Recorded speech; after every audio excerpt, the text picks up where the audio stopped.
தற்போதைய உடனுக்குடன் நேரலை. திருச்சி உறையூர் பகுதியில் தரமற்ற முறையில் கட்டப்பட்ட பாதாள சாக்கடை குழியில் பேருந்து சிக்கிக் கொண்டதால் பரபரப்பு ஏற்பட்டிருக்கிறது. இதனை நாம் உடனுக்குடன் நேரலில் பார்த்து வருகிறோம். திருச்சி உறையூர் பகுதியில் தரமற்ற முறையில் கட்டப்பட்ட பாதாள சாக்கடை குழியில் பேருந்து சிக்கிக் கொண்டது. இதனை நாம் உடனுக்குடன் நேரலில் பார்த்து வருகிறோம். அமைச்சர் KN நேரு தொகுதியில் தரமற்ற முறையில் கட்டப்பட்ட பாதாள சாக்கடை பணியால் இந்த விபத்து நேர்ந்திருக்கிறது. இதனால் அங்கு போக்குவரத்து பாதிக்கப்பட்டிருப்பதுடன் தற்போது பரபரப்பும் நிலவி வருகிறது. பொதுமக்களின் உயிரோடு தொடர்ந்து விளையாடி வரும் விளம்பர திமுக அரசால் பொதுமக்கள் அதிருப்தி அடைந்திருக்கின்றனர். இது தொடர்பான கூடுதல் விவரங்களோடு நம்முடன் இணைகிறார் செய்தியாளர் இளவரசன். வணக்கம் இளவரசன், கூடுதல் விவரங்களை பதிவு பண்ணுங்க.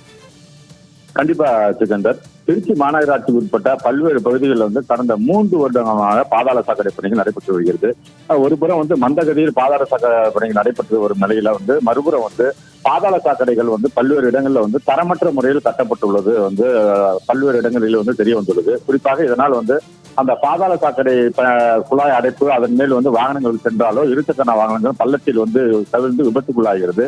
தினந்தோறும் பல்வேறு விபத்துக்குள் ஆளாகும் நிலையில் தற்பொழுது திருச்சி மேற்கு தொகுதியில இந்த அரசு பேருந்து அந்த பாதாள சாக்கடை மேல் செல்லும் போது அந்த டயர் உள்ளே பள்ளத்தில் சிக்கிக் கொண்டது. இதனால் அப்பகுதியில் இருந்து பள்ளத்தில் டயர் மூழ்கியதால் உடனடியாக பேருந்து இருந்த பயணிகள் இறக்கி விடப்பட்டனர். இதனால் பெரும் விபத்து தவிர்க்கப்பட்டது.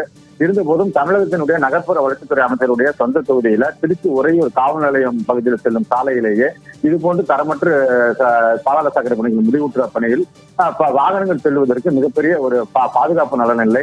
இதனால் பொதுமக்கள் மிகுந்த அவதிக்குள்ளாகி வருகின்றனர். தொடர்ந்து இது போன்ற விபத்துகள் நடந்து வருவதால் திருச்சி மாநகரில் இருக்கிற அனைத்து பகுதியிலும் பாதாள சாக்கடை பணிகளை ஆய்வு செய்ய வேண்டும் என்பது தற்போது வாகன ஓட்டிகள் மற்றும் பொதுமக்களின் கோரிக்கையாக உள்ளது.